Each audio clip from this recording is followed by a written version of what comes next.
the main events in the audio frequency circuits. The microphone brings about a pulsating direct current. The transformer changes this to an alternating current. Vacuum tubes amplify this alternating current, which then goes to the modulator.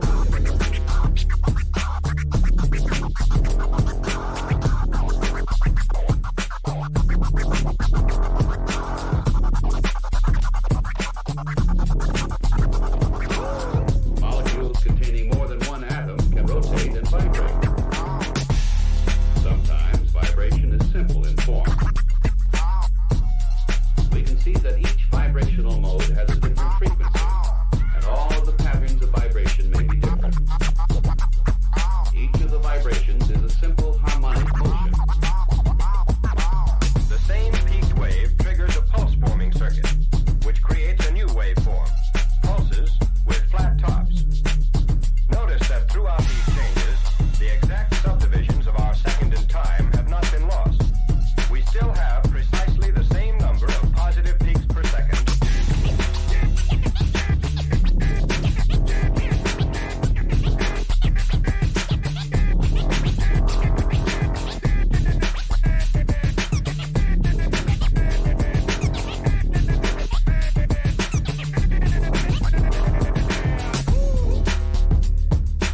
Pulsating direct current.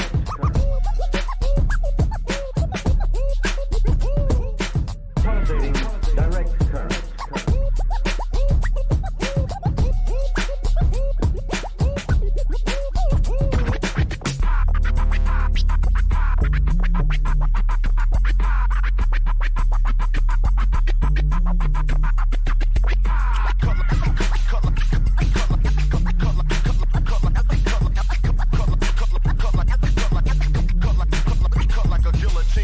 If the sine wave's frequency is 1,000 cycles a second, we have actually divided 1 second into 1,000 equal parts. But in this sine wave, it's impossible to tell where each thousandth of a second begins and ends. That's why it's changed into this, a peaked wave, which can be measured from positive peak to positive peak.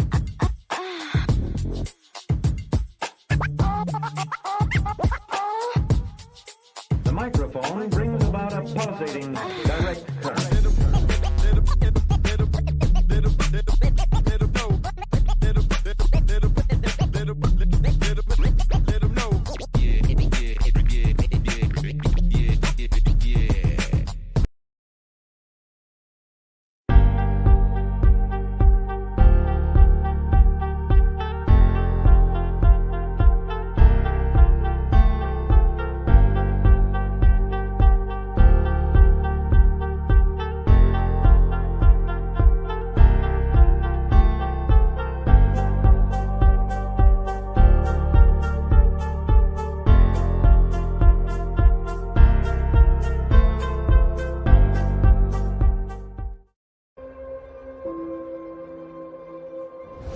What makes a good adventure?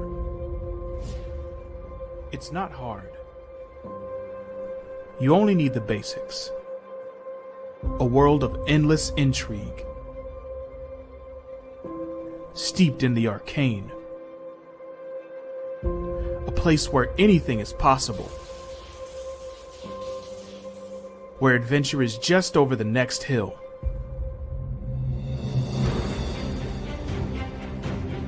You need someone special. Someone unafraid to face the unknown just to see what's on the other side. Someone waiting all their life to answer the call of destiny. Someone like Prince Ragoth. You need danger. The specter of evil. The threat of war. Because without darkness, you can't appreciate light. You need friends. Friends who guard with strength and guide with wisdom. For the family you find can be a bond stronger than steel. But the most important thing you need for an adventure is a story. John A. Douglas presents The Black Crown. Because what's a little adventure without a story to tell?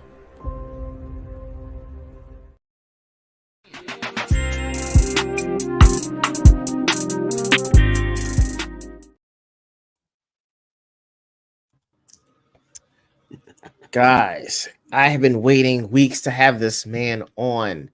Thank you guys for joining me. I know it's Thursday and we've got other streamers that are doing their thing, but I just want to thank you guys so much for joining me this evening. I'm going to get my introductions out of the way. I'm the Dumble whose door is always open. I am Gandalf without the gray or the white because I'm all black. I'm Jordan LaForge, captaining this enterprise. And I'm not just Mr. Terrific, I'm Dr. Terrific, but I still believe in free play. Guys, it is me, Left Eye E.G.O.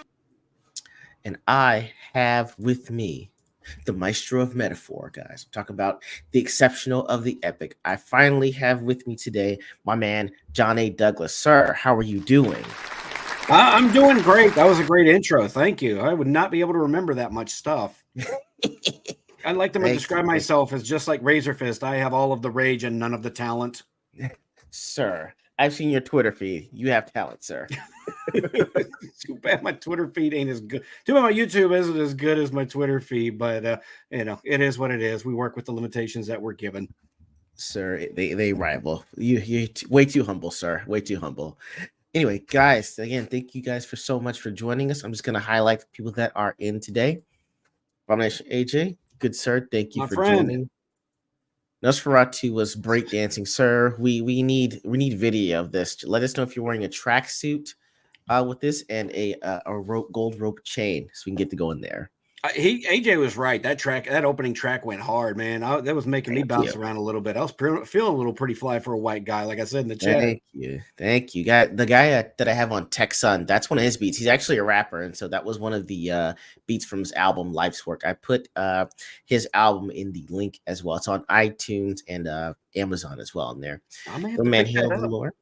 Hell. Oh yeah, dude, it's great. That album goes really hard. Speaking of people who agitate on Twitter a little bit, he's been getting in a couple fights here lately himself. He's taking after me somewhat.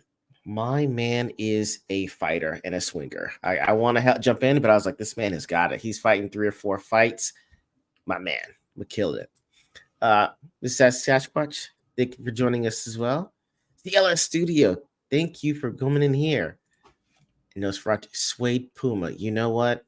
I'm mad that I shouldn't have seen that already. As when I said tracksuit, I should have gone with suede. All right, guys. So we are all here to discuss this magnificent epic. And you know what? I have to say something to you, sir. Okay, I have beef with you, Mr. Douglas. You know why?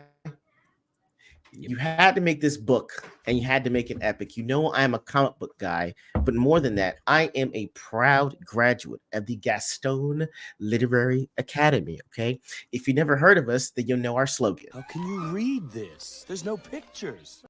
How can you read? That's how we operate. Okay. We look at books kind of about ironic. pictures. Yeah, I guess it's ironic considering one of the characters is kind of based on Gaston a little bit.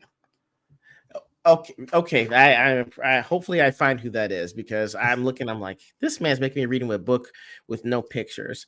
And I was mad that it took me 15 to 20 pages to actually start getting a picture of the characters.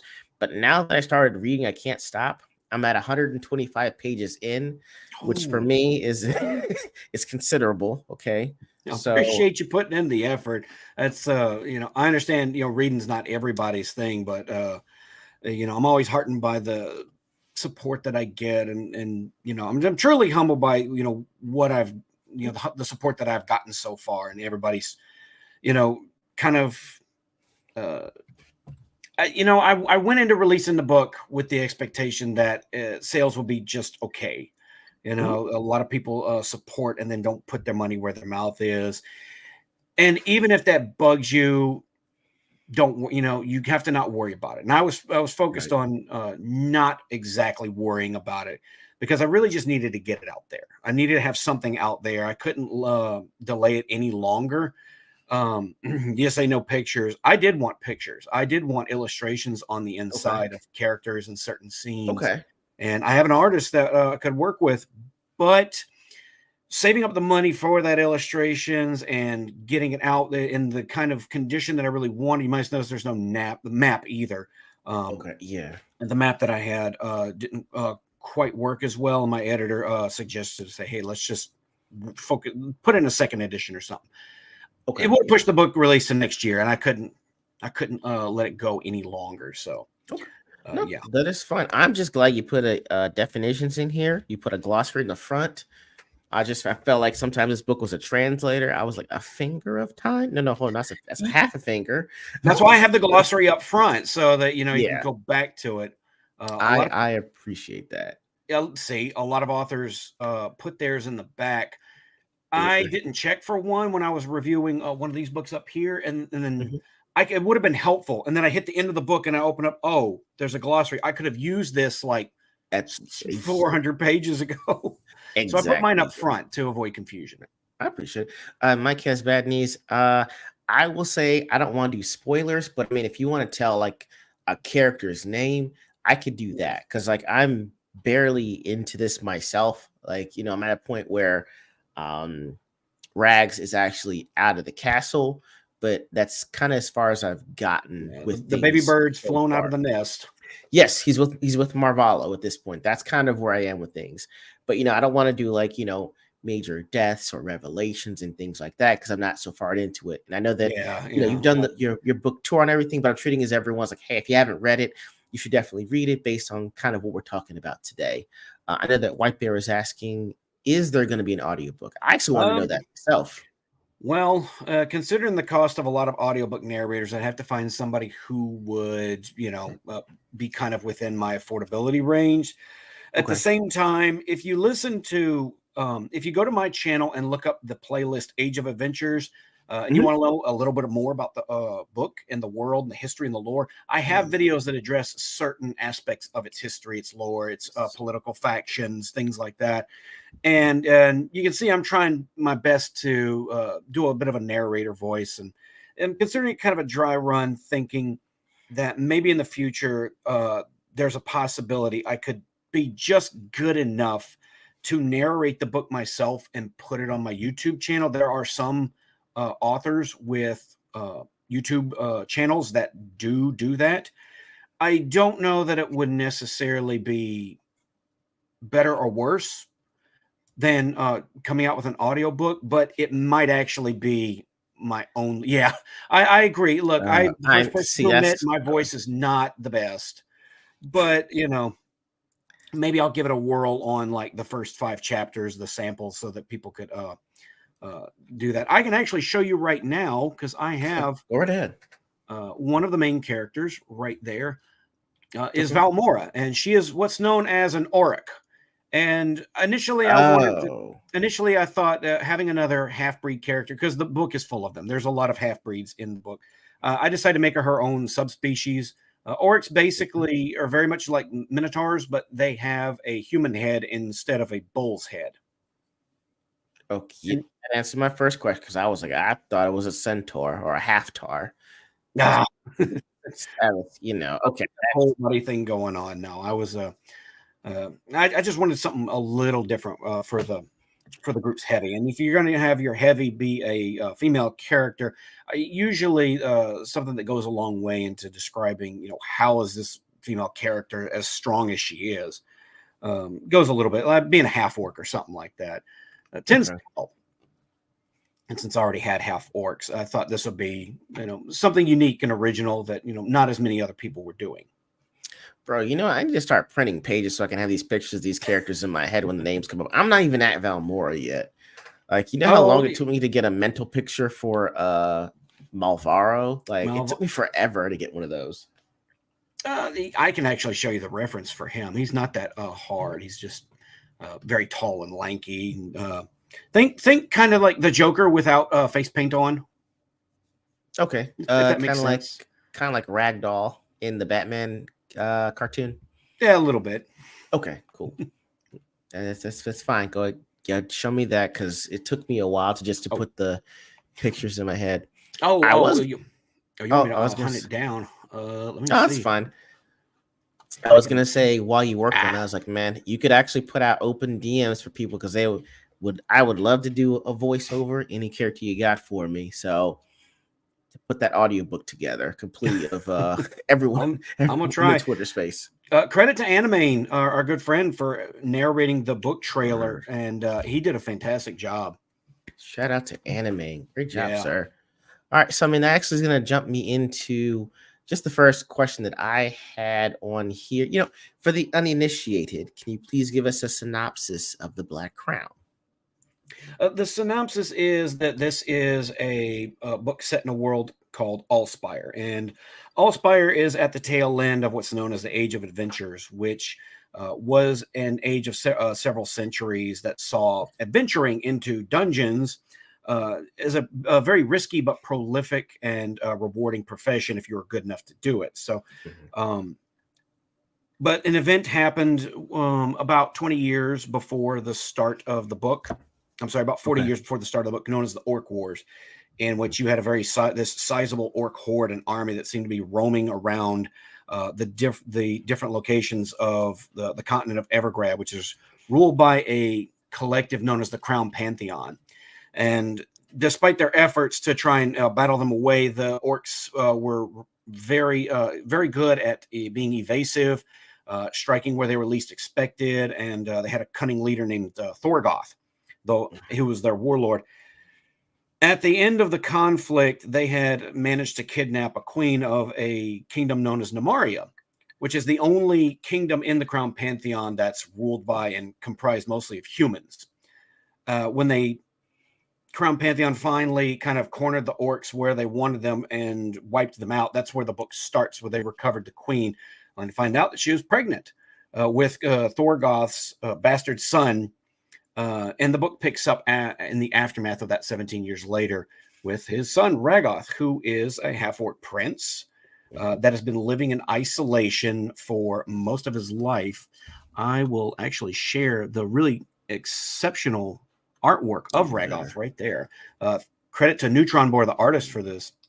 Smooth, man. Rags is one thing you'll find about the book is that I like characters that are taking a classic trope and kind of turning it on its head a little. Characters that are atypical. Rags is atypical because he's a half-orc, but he's also atypical of half-orcs in that whereas most half-orcs you come across are usually larger, stronger, but they kind of take that hit in intelligence. They're not as bright as a human would be, but they're smarter than most orcs would be.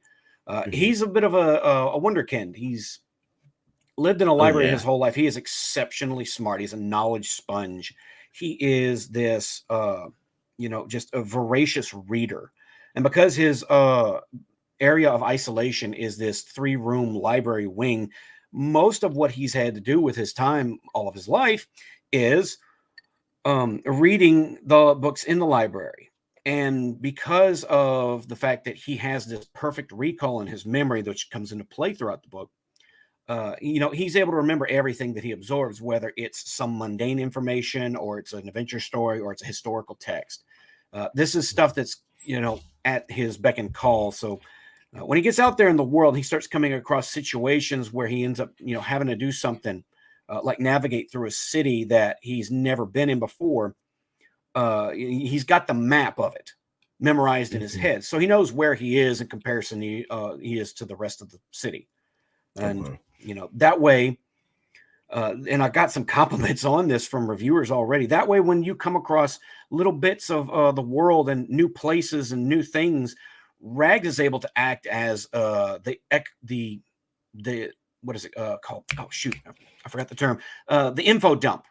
And he'll rattle off at the mouth everything he knows, and everyone else around him is kind of zoning out and tuning him out because they already know the things he knows, but he's doing it, and I can use him as an exposition device of sorts, and it's not out of place. Okay, I mean, so with that, I guess I had this question, and apparently so did Andrew Campbell. Where do you get your ideas from? Did you see the characters in your head? Did the plot come first? Where did your idea for the Black Crown in general come from? And I guess your ideas in general as well. I mean, I've got an imagination that has always worked overtime. It never stops. I daydream constantly when I'm doing, mundane tasks, when I'm at work, and especially before I had YouTube to occupy my time, and podcasts and talk radio things. I'm always just listening to something. I'm always dreaming something up. And this particular story, no, he had all the time in the world. He kind of exhausted his way through it. He didn't need glasses, though. This started with the characters, which is one reason why the characters are pretty much the central focus of the book. I'm a big believer of, if you don't care about the characters in your story, you're not going to care about what happens to the world around them. So, you get a lot of fantasy novels that will start with, war's coming and the end of the world's coming if they don't stop the Dark Lord. If you don't really have the kind of spatial context of understanding what these people are like, or what the world they're in is like, it's kind of hard to care about the world. You have to care about the characters first. So I put that much into these characters, and they were kind of the start. Most of them originated as D&D character ideas, because I was playing around with the notion of, what can what would it look like if an elf and a goblin had a kid? What would that kid look like? That became one of the characters later in the book. I have a pair of goblin sisters. And then I said, well, okay, what if I had a half orc and half goblin? What would that look like? How would they be different? And then that led to the creation of Rags, who is, a half orc. And I thought, what if I just made a half orc, but all his points went into like intelligence, and he had low wisdom? How would he end up where he is in the story? And that was essentially how I kind of wrote this. I reverse engineered almost the entire story. I thought, where do I want this character to end up? Because this is interesting to me. And then I worked backward. Okay, how did he get there? Why did he go this way instead of that way? Why couldn't he go back? And, until I found the really good starting point for the story, and said, all right, I just got to fill in that big middle gap with a bunch of events and characters, and try to keep it from being too boring. And it wound up like this sumbitch cooked the whole way through. And the longer it cooked, the more interesting things that I managed to come up with. There were some ideas that didn't even form until I was well over halfway through writing it. Wow. Yeah. So like it was like I said, it was cooking the whole time. But the longer you let me cook on a story, the better it'll end up being. Okay. All right. Well, I mean, I guess you're saying for how much that you were having into it, how much research did this take? Because I know you can't just throw out, hey, he's an orc. Well, I didn't know there were kinds of orcs. Not gonna lie. Orcs and ogres were both green, so all you green people look alike to me. So I know that there had to have been some kind of research that went into this. So what kind of research or background did you do in creating this epic? Well, anyone that's familiar with Dungeons and Dragons elements will, find this very immediately recognizable. But I did go through a lot of pains to try and eliminate things like redundant races. Like if you look in Dungeons and Dragons, they got you got orcs, you also got hobgoblins, you got bugbears, and it's pretty much like three versions of the same exact enemy. Like they all kind of blend together. So I try and make each race distinctive and unique as possible, but most of them are familiar enough that most readers will kind of understand orcs. Orcs are green and they have tusks, and that's really about all you need to know. Okay. All right. I guess did you apply that samely to like the elves, the lands that you created, or? I do try to make things a little different from what you would find in standard fantasy. For instance, I mentioned earlier, Namaria is the only human-ruled kingdom. The Crown Pantheon is ruled mostly by elvish leaders, and they're authoritarians, which is kind of the most evil thing that I could think of to inflict on people.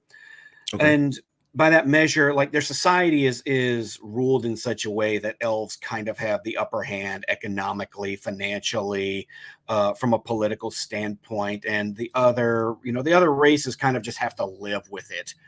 because they're, they don't really have much of a recourse because the elves are all in political positions of political power and financial positions, things of that nature. So everybody kind of grins and bears it, and even if they don't like it, there's not a whole lot of recourse because a lot of some of the other kingdoms are not as, and empires are not as friendly as some of the ones that they live in. Okay, perfect. Now I've getting that vibe. Yeah, I definitely got the vibe that the elves were kind of authoritarian and very dismissive, as if we let you kind of rule where you are, but we could easily take it from you because we're superior at everything. So, and you I gotta, definitely and was getting that. yeah, you get that because I mean, you think about it. In Allspire, elves live up to 1,000 years.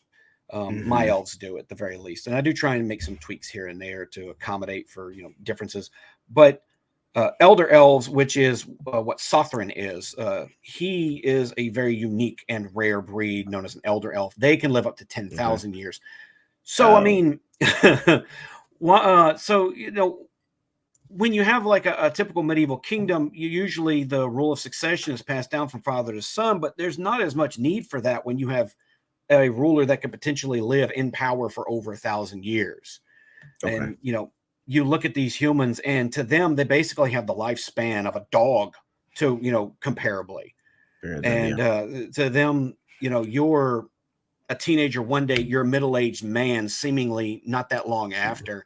And getting why get attached to, why get attached to them? Pet. Yeah, a little bit of that Omni-Man kind of condescending thing. Your mother's kind of a pet to me. Yeah, that was a real that was cold. That was cold. And probably the wrong thing to say. I definitely got it. But I guess with that, I like I said, I've seen your Twitter feed. I know you're about the orc life, but why choose to tell the story from the orc's point of view instead of a human's point of view, or I guess even a centaur or a goblin's? Oh, well, because typically nobody else does. I kind of thought that's the thought process I put into a lot of my stories. What am I doing that other people are not? And I was talking to another author on Twitter about this and trying to explain my processes. I don't like to use the word subverting. What I like to do is take something that is well known in the genre, put a different spin on it. But the problem with subverting a trope or a genre is, well, you can't deconstruct it. You also have to fulfill the requirements of it. We're seeing way too much of that in a lot of the mainstream these days. Agreed. With there's so many variations of, oh God, what if Superman was a murdering asshole? Okay, if you're going to do something like that, to me, you would have to have a redemption that kind of brings him back, because if you don't, then you're just subverting it. You're deconstructing the trope entirely, and you've stopped making it what was, interesting in the begin with. And the only people that it's appealing to are the kind of people who would become murdering assholes if they had superpowers.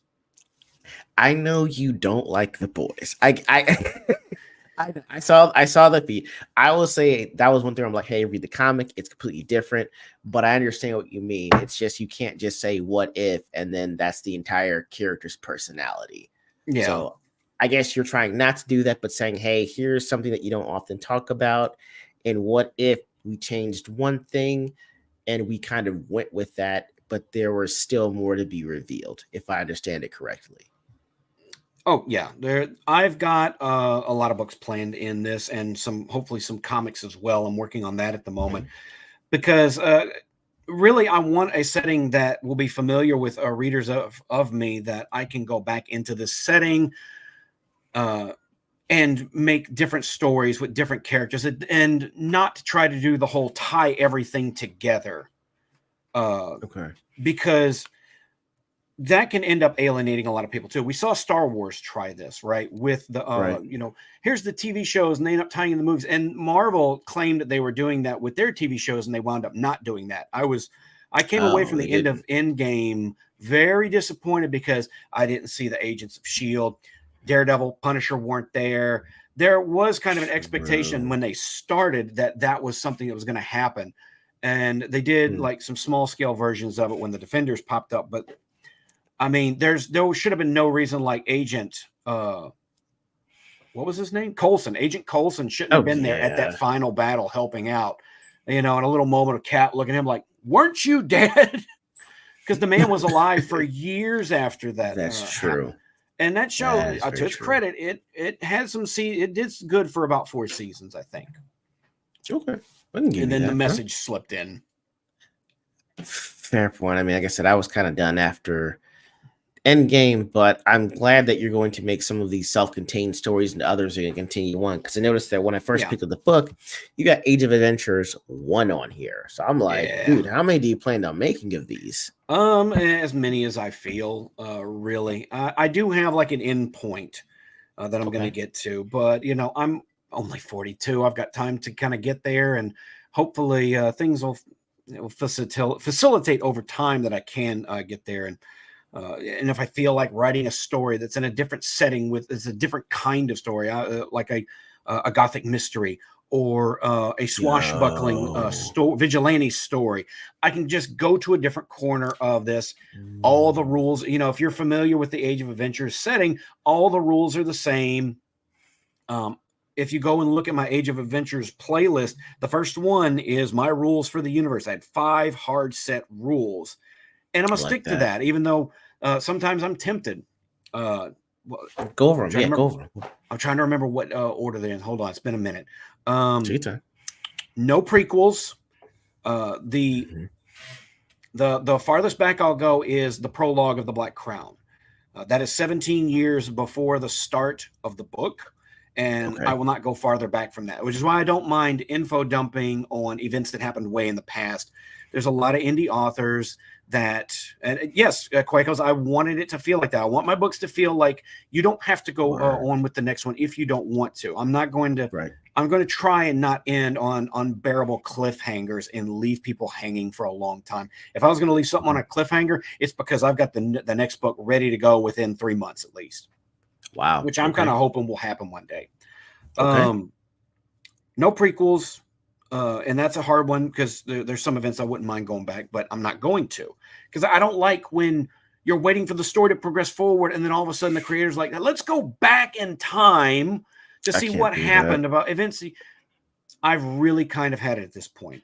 That's So literary blue balls, man. I can't do it. it is, and it's kind of frustrated me for a long time. I'll support people that do it. That doesn't mean it's my favorite thing in the world. Definitely not. I'm not at I can't stand it anymore, but I'm trying to think what else. No time travel, no Thank God. multiverses. Oh Lord. Magic has hard limits, Okay. and death is permanent. So, I do not appreciate that. want, yeah, I do not, and this is all kind of fed through the filter of what we've seen in the last 5, 6 years, where, Mhm. man, they will pull anything and everything out of their ass to justify this, that, or the other. Doctor Who's doing that right now. They're retconning things like crazy, and making just an absolute mockery of the story, the great stories they had told so far. Andrew Campbell, I will not rule out clones, Oh my God. but it definitely would have to be a special case, because man, I like the idea of clones. In fact, if you like clones as well, I've got a story about clones coming out in Anvil issue number 3, which is crowdfunding right now. That is about a high-tech heist being pulled off by a group of a team of defective clones. That is cool. That's okay. That is cool. That's a cool one. Okay. That would you know what? I can't wait to read that one. Okay. That's that. Oh man, I'm sorry. I wasn't even 'Cause prepared to go here. Like Who that is else fucking can you fire, trust man. besides yourself, right? That Have a little faith in yourself. My show bro, now. if that is the catchphrase of the entire book, sir, that's And I may end up, when I was about Man. halfway through writing this 8,000 page story, that was my exact thought. I'm like, okay, this has got to be a book at some point, because that's fire, I can't, bro. I can't. I was sitting there like, oh God, I got to wrap this up in 8,000 words. No, man, I got to do this in a whole book. That is fire. Man, you took me off my question. That is such a fire concept for a book. Damn. I'm sorry. All right. I know what it was because it was something that Mike Has Bad Knees had said. Yeah. Excuse me. So it was, we're in the age of I see myself in this character. And I know it's kind of cliched, but with all the characters that you have, were there any characters that not necessarily aren't a self-insert, but were aspects of your personality that happen to fit a character? And if so, who was that? Well, I wound up doing that a little bit more than I intended to, and some of the beta readers, like Quakles in the chat, pulled me aside and he said, "You know that you have a character in here who's a nurse that likes coffee," and I'm like, "Oh no, I did do that. Shoot." Probably the only one that I intentionally kind of made closer to my skin is Court, who admittedly has. You probably already read the first Court chapter right now. He's got a bit of a fiery temper, and I'm He loves somebody throw that, hands. yeah, I definitely live with anger issues, and a lot of times you don't see. God damn it, Arno. I kind of have an understanding of what it feels like to have a lot of rage bottled up inside. You guys don't see it that often. If you see Royce from A Drink with Crazy go off on one of his rants, that's me to a T as well too. But I have it a lot more under control these days than I did in the past. I used to talking about screaming, ranting in my truck at nobody. There's a lot of rants that got left on the road over the years. Mike, you are correct. Court, you thought was like Gaston. That was kind of Cortland was kind of an inverse of Gaston, okay. but that's what I was talking about. E.G.O. Gaston. Imagine if Gaston just said, "You know what? To hell with this town. To hell with these girls. I'm better than this. I don't deserve to be. I'm better than being a big fish in a small pond. I can be a big fish in the ocean." And so that's what Cortland ends up. What he initially left his town to do. We catch up with him at the beginning of the book and find that he didn't get too far from home, and he's stuck in a dead-end job, which is definitely something I relate to at times in the past. I'm like, I got a good job now, but and he's kind of like, this is my shot. I need to find my destiny, and I'm going to force it to happen whether anyone likes it or not. And he just kind of ends up throwing himself out the door with the events in the first chapter, which Michael R. Schultheis in the chat was giving me some great feedback on. He was loving it. Nice. And, off he goes to try and find the adventure that him and kids like him had always dreamed about. Because, by this point in the age of adventures, the era itself, yeah, he could have been Gaston. He could have had the triplets, but he thought there's something better out there. There's something better. I don't know about disease, but a lot of them are probably a little rural, if you want to say it like that. Yeah, he could find a little better than he found it a little. He wanted something a little better than dirt face quality, as he describes it later. That was hilarious. Yeah, I mean, I was gonna say I would love to say that if I were a character, it would be Marvallo for where I am now. Marvallo's like, "Hey, yo, you ain't hear this from me," but in my passings through, I've got all the juice. Here's what's going down. So I'm like, I love to believe that was him, but I'm like, damn, I think I am Rags. This motherfucker was homeschooled. Yeah, somebody pointed that out to me, and I had a I knew when I read it, I was, he's a homeschooled kid that likes books. Yes. I put way too much. I didn't even mean to put this much of myself in there. And I was like, I had self-reflection. I'm like, maybe I'm not as good an author as I thought. All these characters are just some shade of me. Damn. I got called out. It's hard. I saw it was me. I was like, this motherfucker is homeschooled. I knew it. Like, damn it, John. It was like, I told you one time I'm homeschooled. He's based the whole character that's homeschooled too. I was like, yep, this motherfucker has read a tree but never touched one. Well, it was mostly done through the thought process of here's this character. To me, it made sense to see the world at large from the perspective of someone that's only heard about it or read about it, so that when he comes across it, he's kind of having the same visceral reaction that the reader would be like, what is all this going on here? Oh, that looks kind of scary. Shouldn't go there. This, and trying to get lost momentarily in the world that he's in, but still pushing forward to the goal and the quest that he's been given to go on. That is fair. Okay, I'll give you that. So guys, I am not a D&D guy. I know some of the words, okay? I promise you I do. So I'm trying. Just, be cool with my attempt, okay? Here we go. I am a mini dungeon master, okay? So I pose this. Okay, Mr. Johnny Douglas. You have to escape an enchanted forest filled with ogres, a fire-breathing dragon, and a cyclops. You have to defeat the inhabitants with 2 characters from the Black Crown and Oh. 1 character from your favorite video game. Who do you choose and why? I'd probably get Mora because she's the heavy of Okay. The group. She's a veteran. She's a veteran adventurer herself. She gets Okay. we'll run into her not too long from now. Okay. All right. The characters hook up and they realize they need to get across the continent, and it's dangerous. They have maybe one sword, one sword between them. So they end up hiring Valmora to help guide them across there. And she's kind of at a point in her life where she's done the adventuring thing. She's been a mercenary, an arena champion.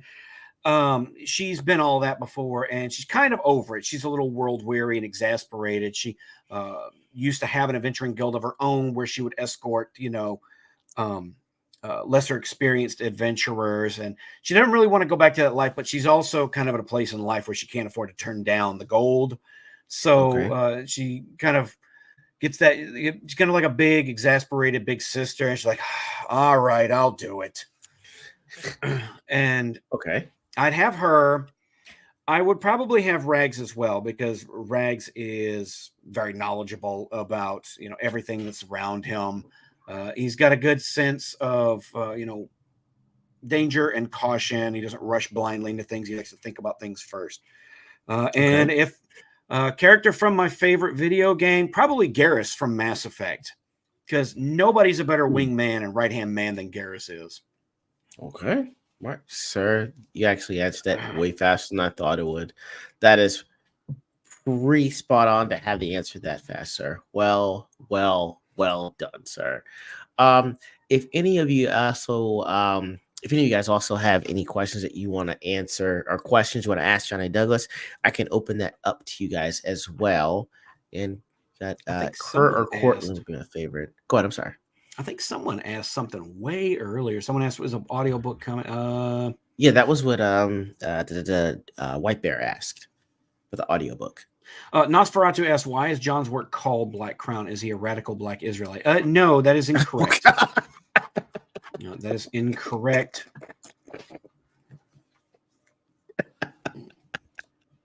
But, I really wish I had never heard of them guys. I'll be perfectly honest. Bro, I lived in Philly for 12 years. It was the first day that I actually got off the plane in Philadelphia and took the train in. I walked out and they were like right in front of me. I'm like, what is happening? I thought they were Black Klansmen. I'm not going to lie to you, because no one had told me about it. I was looking for hoods and stuff, and I'm like, what has happened here?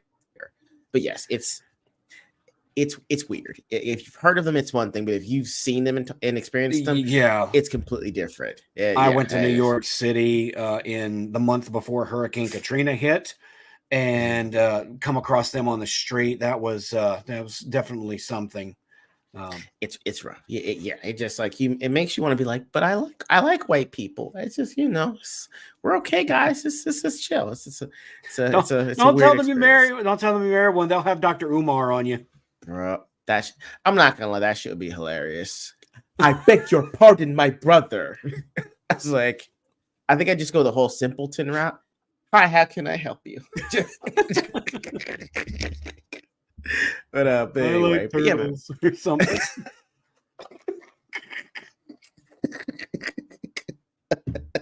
Oh my goodness. He went, we have witnessed the interracial retardation of our people. No, it'd be hilarious. But anyway, for people that are looking to find your book, where can they find it, good sir? At the moment, it is available on Amazon. You can get the ebook at the moment for $5, or you can get the paperback for $20.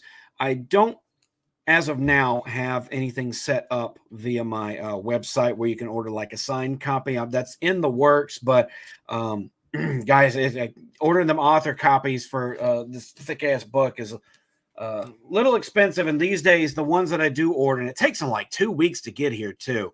And because I didn't order any before the book came out, like I don't have any on hand. The ones that come in almost immediately go out to reviewers, so that hopefully some folks can read it and get a reviews going. At some point, I will have a surplus of them, and I will be able to get them on sold through my website. That's a plan. But if you go and sign up on my website, johnadouglas.com, and you sign up for my newsletter, and you want to give the book a try, you can sign up for the newsletter. You will get a free copy of the first 5 chapters of the book. That's the prologue, Nice. 2 rags chapters, and 2 court chapters. All right, we had Andrew Campbell ask, what is the next book that's coming out? That is actually something you and I have talked about in private before, in DMs. The next book coming out is The Lionheart, and that is not going to be a follow-up to The Black Crown. This is going to be, I wanted to introduce a superhero into a fantasy setting to see what would happen, what I could do with this character, and this have this mashup of these archetypes in the same setting. So that's in the works. And what I'm hoping for is when it comes out, I will also have a indie comic companion that will go along with it. I'm hoping sometime next year. Remember when I said this was the first entry point in the Age of Adventures? The Lionheart will be entry point number 2. So you don't have to read them. They're not they're complementary of each other, but they're not reliant on each other. So the only reason to read either both books is just to get kind of a whole scope. Both those books will be happening at the same time. And if you read all the way through through the book, you might get a little taste of what's to come. Cool. But hopefully next year. And I promise The Lionheart will not be a book as long as The Black Crown. It's definitely intimidating. Unless you're a regular fantasy reader that likes these thick boys right here, it will not be as thick as this. It'll be something that's a little more manageable, probably something in the vein of my good friend Jeffrey Spate, Paladin Unbound. See, that's a little more manageable, about 300 pages. That's I'll take it. Abomination AJ says, any other races you really wanted to explore in your book or your world, and do you have a second favorite race outside of the orcs? Outside of the orcs, the elves are a little interesting. The humans aren't bad. There were some cool things I want to do with the dwarves, because the dwarves in my world are kind of this nomadic, homeless race. There was an event 1,200 years in the past called the War of Sorrows, where you had this dude, basically my Dark Lord named Selrock, the God Sorcerer, basically went to war with everybody else, and the orcs were his army, and there were races that were particularly affected more than others. The dwarves had a homeland that was so well fortified he couldn't touch it, so what he ended up doing was eroding and collapsing their kingdom under the ocean. This left. That was how ridiculously powerful he was. Just to give an example of just how powerful this guy was, that the gods themselves felt it necessary to step out of the heavens and smite him. Now, no, motherfucker, nuke you. So, in the preceding generations and centuries after that, the dwarves did not have an established homeland. Anywhere that they tried to settle wound up being in somebody else's borders. So they are reluctantly both very few, as well as, at the behest of other rulers. And they don't have enough numbers to really fight back in any significant numbers. But it's a while before I kind of get to the dwarf stories. Okay. Wagner may have the best one. Some fun inspiration. I'll give it a look. No, I was trying to figure out, because I was listening to the War of Stars, and I was like, weren't the dwarves like somehow kind of immune to magic or a certain type of magic, and that's why you had to kind of erode their land? Not in my world. Okay, all right. That's what I was trying to figure out. I see what you say. Elves are a little played out. I kind of wanted to lean more into I kind of wanted to lean more into the elves being more tyrannical. Okay. That's what dwarves I are. see. Yes, the answer is yes. Thank you. And kind of see what would happen when elves are basically the ones in charge, and that superiority they feel is kind of forced on everyone else. And there'll be a little more politics and stuff that comes into play later. For now, I kind of wanted to center on what the orcs are doing. Okay. And I got Mike has bad knees. The orcs and the dwarves have similar backgrounds. Not quite. The orcs never really had a homeland of their own. They were nomadic hunter-gatherers. And they have a very self-destructive kind of societal structure that you come to find out, what that's like a little later in the book. So not quite, but I don't want to spoil anything. Okay, please don't, sir. Like I said, I'm slow behind is still reading that stuff, and I'm still trying to catch up. Might check that out. Interesting. I've been trying to read audiobooks, and audiobooks are a little tough for me. I don't know why. I start listening to an audiobook, and the information just does not retain as well. I have to really concentrate, and I'm so used to listening to something while I'm doing something else, like a podcast or some talk radio or something. There a lot of YouTube. Like I used to listen to you guys when you were still doing the Heroes No Capes podcast. Yeah. While I was doing other stuff, and that kind of helped the time go by. But I listen to audiobooks, and the concentration just is not there. These are for fun. Yes, there will be some novellas. Abomination, AJ. Nice. There will be some novellas. There will be some solo stories here and there. I've already got a couple lined out. I need to get them edited, reworked a little with covers. I hear you, Hale. I wish I had audiobooks as well. Can't do audiobook. Michael Schultz, he can't do audiobooks either. It's weird. And the thing is, I know if I just try hard enough, long enough, it will click eventually. I just haven't found the book that'll do it yet. Hey, Buddy Bomber, good to see you. Thanks for joining. Okay. No, I was trying to do audiobooks on DC. Like that's what I could do. But it's like I got you. It's like 40 minutes is the most I can do. And then I start to zone out. I was like, you know what? I'll listen to a podcast or something else that's interesting to get me back into it. Then I'll try to jump back to the story to see if I can re-engage. But I see what you mean. So unless you're doing multiple different voices for characters, I'm fine. But a narrator narrating an entire book, 40 minutes max is all I got, and then I'm just gonna zone out. So I got you. That's a good point, because I can listen to Critical Role, no problem. I used to do it while I was working out at the gym, and that might have been the difference. The hearing the distinctive voices might have been what made that a little different, because I knew who was who after a while. Fair point. I got you. No, I definitely understand. That's why I want to double check and see if anyone has their on or off part. On another stream, but showing orc solidarity, orcs represent. Orcs together strong. Thank you, sir. IJP, welcome, sir. Yes, I'm back on for one of my rare live streams, man. Thanks for joining us, man. Of course, gotta go head out. Good stream. Buckles, thank you so much for joining us. Good to see you. See earlier asked about John's audiobooks on his YouTube for a certain tier of members. Yes, that was what a bunch of Andrew was suggesting. If you ever did an audiobook, you could do it for your tiered membership, just doing the audiobook on there as well.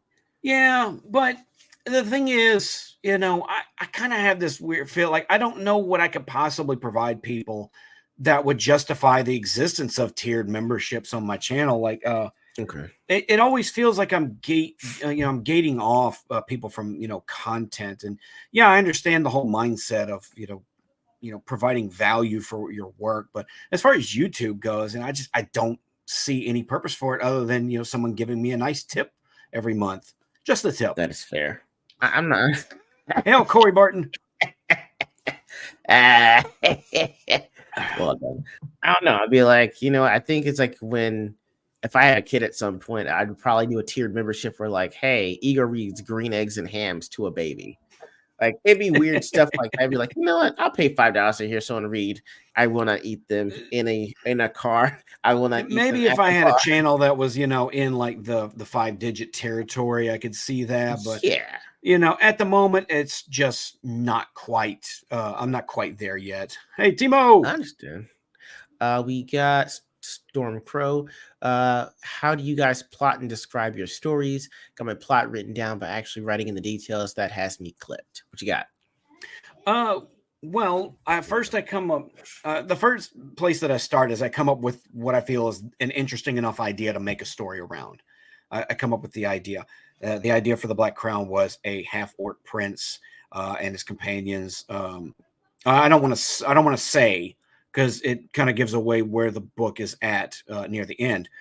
And then I kind of reverse engineer. Where do I want this story to stop? Where do I, work backwards to find out where I want it to start? It's the same thing with the Lionheart. I wanted a superhero archetype in an Egyptian aesthetic fantasy setting. Whoa, And that I is know, very specific. Wow. oh, Go ahead. yeah. Now I just kind of I know where I want the story to stop, so I go back and it's a little easier to know where the story with him starts because he's a superhero archetype. Obviously, you have to have the inciting incident. Like the most things that I've spoiled for the Lionheart are stuff that's all front loaded in the first chapter or two. Because if you I look at it like a kind of a classic comic. Because with classic comics, what did you have? You had stories. Their origins were like front loaded right there on the front page in a couple of panels. Mm-hmm. Peter Parker was Fair. bitten by a radioactive spider that gave him spider powers, and now he's the amazing Spider-Man. It's like True. Bruce Banner was turned into the Incredible Hulk after his accident with gamma radiation. Now he wanders, trying, every time he gets angry, he becomes Hulk. These kind of things are where I'm coming from with Lionheart because I want it to feel simple, much simpler than the Black Crown is as a book. That's for sure. Okay. All right. So Stormcrow for me, if you've seen my channel and me and the Shiro do our skits with me doing dancing to things that I'm thinking about, I do it because these are things that have actually happened to me. So because I was homeschooled, and ironically, when I went back to Philly a few weeks ago, I was talking to my friend Justin Ice and his fiance about the fact that I would sneak down into the den when I was in high school, and I would like record all the dance videos that would come up. So it's like 2002 or 2003. So I'm recording like Omarion dance videos, Chris Brown early on, like all the ones. So I'm just practicing the dance moves because I, am homeschooled. I've been homeschooled to this point, and the only thing I could do was just dance because I could actually do the movements. And so for me, I carry that into college. So I wouldn't have any music playing in my headphones, but I have the music in my head. So I just be like walking down the street, just doing this stuff. And people are like, what are you doing? I'm like, oh, nothing. So I was thinking like, hey, I remember when I was doing this is what I was thinking. And so that's how my videos actually come about. So there really are times when I was thinking, yo, it's going to be May. And my wife was like, no, our anniversary is April 30th. And I'm like, oh. And so that's how certain videos that I get that are put out is, my plot in my story is how it comes out. I think Bayou Bomber put this. We managed to get Brian Namer to agree to doing a fireside live stream reading of the first chapter of this next book. If I recall correctly, happened February 2024. Interesting. Bomber, please keep us posted on that. Backer exclusive, but there is a demand for some kind of book reading in general. Nice. Damn, I got an amnesiac, paranoid schizophrenic that lives in a post-apocalyptic America that fights space vampires. Jesus. Oh, he lives in Florida. You know what? Just call that Florida, man. I'm in. Like, AG says, are there notable characters in Black Crown that your cast know of or look up to? Yes, actually, there is an order of knights in the Black Crown known as the Knights Valiant. These guys, for lack of a better term, these guys are basically the Avengers of Allspire. They are the most capable warriors, the most powerful mages, the best sneaks. They are the best of the best. No one is better than them. They are worth essentially 100 soldiers on their own. And we end up meeting one is a character named Sir Galdrin. And kind of go with he kind of pops up periodically throughout the book. He's a hero of the Orc Wars. He's the son of a character who was the Grand Knight, basically the leader of the order. and the Grand Knight was the most skilled swordsman in all of Allspire. So these guys in D&D terms will be like your level 15 to 20 adventurers. So they're very reputable. They have, the reputation of almost infallible heroes. They are, selfless and honorable, and nobody really measures up to them in in any regard, especially when it comes to battle. But there's only so many of them, so they don't all go in all at once. So when they're mentioned, it's pretty significant, and anytime someone mentions the Knights Valiant, there is this sense of reverence towards them because of what they are, what they've done, and how capable they are. Okay. Nice, dude. That's gonna be awesome. Like I said, I'm looking forward to the John A. Douglas verse. I know you don't do multiverses, man, but everything you put in here is just gives me vibes of the John A. Douglas verse. Again, that's pretty much all that I've got for you guys for this evening. Mr. Douglas, thank you so much for taking time out of your schedule to come in and talk to me about the book, about orcs in general, and just be entertaining, man. I really appreciate it, dude. Anything that you Me, have, man. dude, I like I said, man, I know you've been busy, and I just certainly appreciate you coming on and just telling us more about your book and actually getting me to read a book with no pictures. Man, Well, good luck. I appreciate you coming through on it, man. That's it's I know it's a bit of a chunky boy. Like I said, I promise the Lionheart will not be as long, and it will definitely give you those good superhero vibes you want. The Lionheart, like the original concept of it, kind of started up back when. Remember last year we got the news about the Black Superman movie by Ta-Nehisi Coates. And I was telling Anime this. I'm like, dude, I got to come out with my own version to kind of subvert this fucking movie when it comes out, because I mean, just the lack of creativity to me is what disgusts me the most. Like they just, and I knew they were going to try. Thankfully, it seems like they're kind of walking back a lot of these things. And these initiatives, and James Gunn's going to end up doing a lot of things, but that movie does not look like it's going to be one of them. I think the Marvel's bombing probably put a lot of people on notice that the superhero genre is kind of on its way out. So, damn, now that I think about it, maybe I'm coming out with my book at the wrong time. But I've been wanting to get this book out a lot more, almost as much as the more than the Black Crown. But I came up with it when I was in the midst of editing the Black Crown, so it's like I gotta finish the one book first, and then let's do the next book and try to get the next book in the state that I really want it to be in. So I'm looking real forward to that, bro. And even Hale Lorison can't wait for Lionheart. That's an awesome ride. So I have promised it. Agreed, man. Agreed. Well, man, do you have anything coming up next week or so? I know Christmas is kind of around the corner. Everyone's usually taking their breaks or anything like that. But what do you have going on, or any streams that you'll be part of? Feel free to chill it out, man. Right now, I'm actually on a bit of a channel break, mostly because I wanted to take care of a bunch of superhero.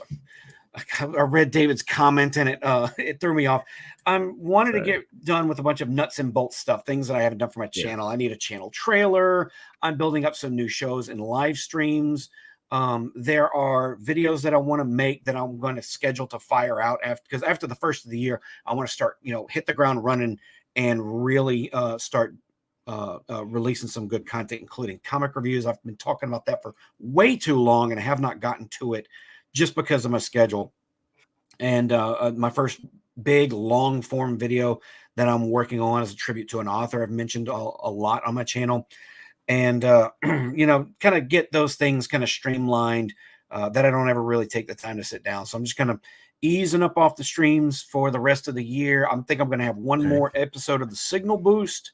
That'll be a big round table panel for everybody who's got a comic that is currently being crowdfunded. You let everybody get on the chance to get on there and show all their work all at once. So that's about where I'm at. Yeah, holidays are busy for me, and they come by real slowly, and then they pass by real quickly. And just looking forward to all that. And won't lie, man, I'm missing y'all's show together, but it's good to talk to you again. Thanks, man. Thanks. I appreciate it, man. Hey, we've got me and the Sheer are going to be going live this Sunday for Ordinary Games. Not going to lie to you guys. I want to say it's going to be at 5 o'clock, but it's probably not. I'm not going to lie to you guys. Nothing serious is going on. It's just that the Cowboys play the Buffalo Bills at 3:15, and I am a worrier, and I don't want anyone trolling me midway through the stream and be like, "Yo, Dak just threw a pick six," because I will rage quit the stream. So I'll put the time on there soon as I figure it out. But anyway, thank you guys so much for joining us. For my man John A. Douglas and I, we are out.